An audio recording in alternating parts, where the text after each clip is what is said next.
자, 안녕하세요. 주식타짜 안교수입니다. 자, 이 소룩스, 제가 20년 동안 자산운용사에서 펀드 매니저를 했었는데요. 지금 1대 14라고 하는 무상증자는 제가 본 적이 없습니다. 분명히 이 거래는 의도되어 있는 거라고 제가 말씀드렸죠. 자, 이 몸통에 대한 거래가 지금 전부 다 한번 돌았어요. 이때 제가 말씀드렸던 거는 바이오의 업종의 분위기는 안 좋지만 이 종목이 움직이는 건 어떠한 규칙을 따르고 있다고 말씀드렸죠. 오늘 영상 끝까지 지켜보시고요. 39,000원에 제가 이 말씀드렸던 거는 이게 유통주식수가 50% 정도 되죠. 근데 중요한 건 아마 여러분들 시즈웍이라는 종목 과거에 2021년도에 그리고 나서 노토스라는 종목을 기억하십니다. 1대8 이때는 점상을 8번인가 같습니다. 이유는 시가총액에 대한 규칙을 잡고 있죠. 3,000억 정도 됐죠. 지금은 3,600억이 됐지만요. 실질적으로 노토스는 시가총액이 600억 채 되지 않았죠. 5배의 법칙이죠. 자, 결국은 그 룰을 따랐다는 거고 제가 시초가인 여기도 매도해라 라고 말씀드렸죠. 아리바이오의 최대 주주긴 하지만 인수를 했죠. 이게 과거에 1999년도 6년도에 중앙전기공업이었습니다. LED 사업 부분. 근데 여러분들께 제가 말씀드릴 때 뭐라고 했습니까? 이 대표이사 두 분이 이분은 분명히 제가 과거에도 한번 말씀드렸던 적이 있었는데 어느 정도까지만 믿어라 라고 말씀드렸던 적이 있었습니다. 자, 보고 아시죠? 자, 알 부분은 알아야 돼요. 이게 정재준 씨부터 시작해서 그리고 김복덕 씨 이분은요 기본적으로 명동사채와 연결되어 있는 사람입니다. 혹시 아시고 계십니까? 자, 모르시고 계신다면 끝까지 영상을 지켜봐야 됩니다. 자, 일단 LED 산업을 영위하는 기업이었는데 이게 매각이 중간에 되면서 이런 흐름에 새로운 어떤 탄력을 받기 위해서 명동사채를 좀 이용했어요. 그래서 제가 여러분들께 말씀드렸던 거는 아리바이오 치매 치료제가 있지만 결국은 치매 치료제 임상을 하고 있죠. 정확히 말씀드리면 자, 글로벌 기업들의 치매에 대한 부분을 따진다고 한다면 지금 계속 실패가 이루어지고 있는데 이런 주가의 상승률을 이루어지고 있는 거는 명동사채의 담보대출을 일으킨 부분을 반드시 기억하시고 그리고 어떤 이벤트가 나올 텐데 결국은 우리가 7월이라는 이벤트보다는 12월로 집중될 가능성이 크다 했죠. 11월부터. 이유가 뭡니까? 아, 맞아요. 다 기억하시죠? 수급의 공백을 틈타서 분명히 들어올 것이다. 그 뜻은 뭐냐면 이 양도세에 대한 회피 물량들 12월에는 양도세를 이제 뭐 10억 이상의 자산가들은 반드시 이걸 내야 되는 게 있죠. 그러다 보니 11월의 수급 공백과 12월에 주가를 충분히 끌어올린 상태에서 12월에 마지막 탈출구를 찾을 겁니다라고 했죠. 그 이유는 일단 정확히 말씀드릴게요. 점으로 3번으로 올라갔었죠. 근데 중요한 건 3,600억짜리의 종목임에도 불구하고 이게 14대 1이라는 무상증자가 나오게 되면 12월 27일 날에 대한 권리락이 있을 겁니다. 자, 권리락은 가격을 훼손하면서 들어오죠. 쉽게 말씀드리면 14,000원짜리 종목이라고 합시다. 예를 들어 그러면 1,400원짜리 이게 14대 1이라고 하면 어떻게 됩니까? 1,000원에서 시작을 하겠죠. 결론은 여러분들의 무상증자와 유상증자의 차이점을 알아야 되는데 무상증자는 뭡니까? 기존의 자본금을 늘리지 않고 그냥 여러분들에게 연례주 주겠습니다. 이겁니다. 유상증자는 뭡니까? 여러분들의 호주머니를 털어서 증자라는 거죠. 자본금의 변동이 있죠. 근데 이 무상증자를 하지 않는 이유가 뭡니까? 실제로 이 주권은 아까 그 2대 주주, 1대 주주 이 사람네가 50% 정도 지분을 들고 있다고 하더라도 실질적인 주권은 명동사채로 넘어가 있다는 거예요. 그러면 여러분들 만일에 이 부분이 14대 1이라는 거 가기 전에 밀어놓고 간다고 한다면 이렇게 점으로 빠져버릴 수 있습니다. 이 과거의 패턴에 대한 부분이 지금 노터스의 일단 세력과 과거의 시즈웍의 세력이 두 군데가 들어와 있어요. 그러면 어떻게 됩니까? 주가는 충분히 올려놓은 상태에서 어느 순간 점으로 가버리는 이 점하로 가버리는 상황이 발생돼요. 여러분들 제일 위험한 건 뭐냐면 과거에 아마 기억하시는지 모르겠지만 에디슨 EV라는 종목 기억하십니까? 점으로 갔다가 나중에 팔지 못하게 하면서 어떻게 됐죠? 예, 점하러 가버리지 않았습니까? 결국은 팔질 못해요. 자, 그런 부분을 피하려고 한다면 그들의 의도를 분명히 알아야 되는데 아마 이 영상 보시면서 이거 처음 알았다라는 분들은요 반드시 이 부분에 대한 얘네들의 의도를 알고 가격에 대한 부분을 알아야 되는데 명동사채를 이용해서 이 부분을 했죠. 깨지를 않았어요. 만일에 이 부분을 깨버렸다고 한다면 반대 매매 관로 나왔을 겁니다. 자, 충분히 매각에 대한 부분은 추가담보대출을 한 번 더 일으켰기 때문에 이 변동성에 대한 부분을 반드시 인식해야 돼요. 쉽게 말해서 추가담보대출을 일으키고 이 반대 매매가 나가지 않게끔 해서 끌어올렸죠. 재료로. 어떻게 된다? 맞아요. 여기서 추가담보대출 받은 게 훼손이 되게 되면 여기와 여기에 대한 부분, 삼박제에 대한 세 가지가 나오게 되면 밀어버릴 수 있어요. 한 예로 말씀드리겠습니다. 자, 테라사이언스와 자, 이거 뭡니까? 반대 매매죠. 두 번. 그리고 CCS라는 종목이 있습니다. 이게 명동사채에서 반대 매매로 때려버리죠. 결국은 여러분들은 근데 이런 거는 공시상에 나와 있습니까? 라고 하는데 정확히 말씀드릴게요. 등록되지 않은 명동사채는요. 기본적으로 질권이라는 부분은 각 증권사를 통해서 합니다. 자, 제가 20년 동안 자산운용사에서 펀드 매니저를 했었고요.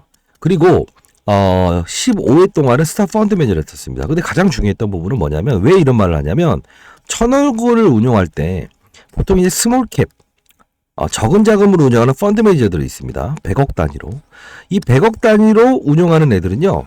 대주주에 보이지 않는 담보대출이 있게 되면 다음 날부터 급락이 나오는 경우가 있죠. 그렇기 때문에 항상 이 부분을 체크를 합니다. 크로스 체킹. 제가 그래서 이건 뭔가 이상하다라는 뜻으로 자 이거 어떻게 될 것 같니라고 물어봤고요. 그래서 제가 39,000원에는 분명히 시초가에 대한 점을 보지 마세요 라고 했던 부분 중에 하나죠. 자, 두 번째 여러분들 아시는 건 뭡니까? 전환사채죠. 전환사채가 7,500원. 이거 뭐 공시사항 보지 않아도 뻔한 거 아닙니까? 제가 여기서부터 계속 일러드렸던 거.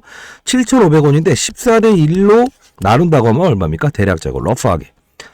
예? 네, 맞아요. 대략적으로 1,000원이 되지 않은 500원 꼴 나오잖아요. 얘네들은 500원에 행사할 수 있는데 2024년을 향하고 있습니다. 자, 이제 전환사채 애들을 싸게 행사하게끔 만들어 놓고 2026년이라는 마지노선이 있지만 전에 상환할 수 있는 걸 우리가 전환사채 CB라고 하지 않습니까? 그쵸? CB 반드시 이거 알아야 됩니다. 컨버터블 펀드. 즉 펀드로 즉 사채이긴 하지만 채권이긴 하지만 주식으로 전환할 수도 있어요. 다만 만일에 가격이 훼손되게 되면 어떻게 된다? 원금과 이자를 돌려드릴게요. 손해보는 장사를 안 한다는 겁니다. 자, 이 전략대로 명동사채에서 추가담보대출 받은 부분과 반드시 여러분들은 이 전략대로 와야지 보유하고 있다가 주가 상승해서 점하러 가는 경우가 생기면 안 됩니다. 아시죠? 자, 이걸 보내드릴게요. 자, 지금은요 기업 내용에 대한 부분은 치매 치료를 담당하는 업체다. 그리고 아리바이오의 지분을 들고 있다. 이 정도만 해석을 하십시오. 자, 소록스 명동사채 담보대출 평단가입니다. 이거 깨지게 되면 분명히 흘러나요. 자, 상단에 나 있는 전화번호입니다. 자, 나중에 또 어떻게 해야 됩니까? 라고 하지 마세요. 자, 8706으로. 여기로요, 소록스. 네, 소록스라고 해서 보내주십시오. 자, 일단은 여러분들 이렇게 합시다. 반드시 전략대로 하세요. 그리고 보도자료 나올 때요. 대주주의 지분이 감소됐다라는 말이 나올 거예요. 자, 이건 원래 담보대출을 받게 되면 신고를 해야 되는 게 맞습니다. 다만 이 증권사를 통해서 증권사 담보대출 이게 뭐냐면요. 합법적으로 증권사에서는 기본적으로 기업 가치에 대한 실적이 안 좋거나 대주주 지분이 많은 거는 대출을 해주지 않아요. 적자회사는. 근데 이런 게 있습니다. 증권사를 방문해서 A라는 채권자와 이게 등록돼 있지 않은 개인이면 달라져요. 소록스와요. 어떻게 된다? 질권을 설정해버리게 되면 증권회사 창구에 가서도 충분히 이 담보대출 거래가 됩니다. 물어보십시오. 근데 중요한 건 뭐다? 한 번의 담보대출과 두 번의 담보대출을 받게 되면 이 위의 물량이 여기서까지에 대한 마지노선을 깨버리면서 이것까지 나와버려요. 그러면 쪄박아가는 겁니다. 반드시 알고 접근하십시오. 트레이딩입니다. 트레이딩. 자, 상단에 나와 있는 전화번호로 소록스라고 보내주시고요. 보도되지 않은 자료 나중에 또 이거 나와갖고 그 날짜 일정에 맞춰서 헤매지 마세요. 제발 헤매지 마세요. 왜냐하면 여러분들 아시겠지만 지금 14대 1이라는 거는요. 이제까지 없었던 사건이에요. 그럼 더 좋은 거 아니냐. 자, 여러분들 정확히 생각해 보세요. 14대 1이라는 거는 이 권리락일 때 이 무상증자의 한계라는 걸 아십니까? 3,600억짜리의 종목이라 하더라도 실제로 14대 1이라는 걸 나누게 되면요. 시총이 얼마가 된다? 줄어버립니다. 14주를 더 주는 거잖아요. 그러면 가벼운 시총을 만들 수가 있어요. 이해되셨어요? 자, 3,000억이에요. 예를 들어. 자, 쉽게 말씀드릴게요. 가격의 변동성이 있을 거니까요. 자, 10주를 더 준다고 한번 가정해 봅시다. 권리락이 있어요. 그러면 어떻게 됩니까? 예, 3,000원짜리 종목이 300원이죠. 근데 중요한 건 뭐냐면 이 10주가 들어가는 금액은 권리락일 때부터 일정 부분 사이 신주가 들어오기 전까지 무상증자 10주가 실제로 들어오기 전까지는 시가총액이 어떻게 된다? 맞아요. 300억으로 인식을 해버려요. 가볍게 끌어올리는 거라고요. 자, 이렇게 되면 어떻게 됩니까? 실제로는 적은 시총이다라고 해서 받아먹어서 끌어올리는 것도 되지만 밀어버리는 것도 점화로 밀어버릴 수 있는 단점이 있다는 거예요. 이걸 알고 접근을 해야지 모르는 상태에서 하면 절대 안 됩니다. 자, 상단에 나와 있는 전화번호입니다. 자, 이번에는요. 자, 말씀드릴게요. 월요일부터 금요일까지는 반드시 제가 아까 표기했던 그 가격에 대한 부분만 지키십시오. 아시죠? 자, 여기서도 오르기 전 가격까지 훼손을 쉽게 해버리는 종목입니다. 아시죠? 자, 이 가격 내에서만 움직이지 올라간다고 추정하라고 빠진다고 해서 이러면 안 됩니다. 시간에서 4% 이건 의미 없습니다만 변동성을 감안하십시오. 명동사치의 수급들은 반드시 가격 내의 범주에서 깨버렸을 때 여기서 담보대출, 여기서 담보대출 깨버리게 되면 정말 점으로 갈 수 있습니다. 점하요, 점하. 이해되셨어요? 자, 반드시 대응하십시오. 4822 8706으로 자, 소룩스라고 보내주세요. 어려운 과정이긴 합니다. 다만 제가 항상 말씀드린 건 이거죠. 소룩스를 우리가 해석을 할 때 어떻게 하라고 했죠? 네. 그냥 소룩스로 보고 아리바이오, 치매치료제를 보지 말아라. 최소한의 시장과 산업 업종을 보면서 가야 되는 부분이고 지금 수익 나신 분한테 제가 이런 소리를 하게 되면 뭔 소리 하고 있냐. 난 수익을 많이 내고 있다. 근데 항상 제가 과거에도 에디슨 EV라는 종목 나는 얼마 먹었다 해서 경계를 하라고 했고 노터스라는 종목도 분명히 붙어야 될 자리에는 붙으라고 했죠. 그쵸? 점상으로 두 번 갔을 때 풀릴 때 사라고 했죠. 다만 지금은 게임의 룰이 다르다고요. 왜? 담보대출을 일으켰기 때문에 이 담보대출이라는 부분은 여러분들 경계를 해야 됩니다. 이해되셨나요? 자, 상단에 나 있는 전화번호입니다. 반드시 이번에 여러분들은 수익을 내신 분이면 극대화를 하고 트레이딩 거래만 하십시오. 왜? 아시지 않습니까? 빠졌다가 오르는 것도 수익이지 위로만 가야만 수익이 아니라는 거 다시 한번 말씀드립니다. 아시죠? 항상 경계심을 가져라고 하는 거는 시장의 분위기, 색깔, 그리고 또 뭐가 있죠? 산업의 사이클. 지금 바이오의 사이클이 안 좋죠. 나 혼자 잘났어요 라는 게 끝까지 가는 거 맞습니까? 아니에요. 그런 부분은요. 항상 주변에서 이렇게 헤매기 마련입니다. 왜? 의지할 공간은 없기 때문에. 혹시나 여러분들 중에서 앞으로 이제 무상증자 테마에 대한 부분을 고민해 보신 적 있어요? 자, 과거에도 무상증자가 있을 때 이 어떠한 종목을 참고로 해서 계속 이렇게 움직인 적 기억나시나요? 맞죠? 자, 어떤 종목이 8주, 6주, 5주 이렇게 해서 무상증자를 하더라. 그러면 이게 확산이 되죠.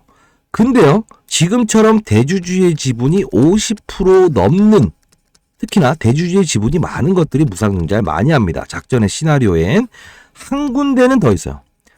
한 군데 더 있습니다. 다만 1,000억이 되지 않습니다. 자, 그 종목. 자, 여러분들이 미련을 가지면서 분명히 잘못된 실수를 반복할까봐 제가 말씀드리는데 무상증자를 하기 위해서는 이익잉여금이 있어야 되는 게 원래 그렇습니다. 그렇죠? 자, 이 기업은 이익잉여금을 가지고 분명히 1대 7 정도의 무상증자를 이뤄낼 겁니다. 자, 적절하게 이 명동사치의 수급은 피해가세요. 수익이 낮다가도 점화로 갈 수 있습니다. 정확히 말씀드렸어요. 예전에 에디슨 EV를 기억하신다고 한다면 반드시 이번에는 그들 머리 위에서 한번 놓으십시오. 축하는 드립니다. 축하는 드립니다. 다만 항상 반복된 실수를 하지 마시기 바랍니다. 잘 되길 희망합니다. 제발요. 자, 상단에 나와 있는 전화번호 010-4822-8706으로 소룩스 라고 보내주시고요. 그리고 이 자료집에 제가 하나 적어놓긴 했습니다. 아까 말씀드렸던 안정적으로 이익잉여금을 가지고 1대7의 무상증자가 나온다고 하더라도 기본적으로 시가총액이 지금 3분의 1도 채 되지 않죠. 노터스의 그림은 나오지 않겠지만 분명히 상한가 3번 정도는 충분히 나올 수 있는 그런 부분에 있는 종목을 후보군으로 잡는 게 이게 스탑플레이어가 할 수 있는 부분이에요. 항상 위로 가면 더 간다. 빠지면 아니다. 이렇게 하지 마세요. 변동성 거래를 하십시오. 명동사채가 들어가 있다는 거 다시 한번 말씀드립니다. 자, 상단에 나와 있는 전화번호입니다. 자, 010-4822. 제발입니다. 어떤 욕이라도 보내주셔도 되는데 소룩스라고 해서 보내주세요. 네가 뭘 하냐 하더라도 그분들한테는 나중에 무슨 일이 일어날 것 같았을 때는 제가 문자라도 보내드릴 수 있지 않습니까? 그쵸?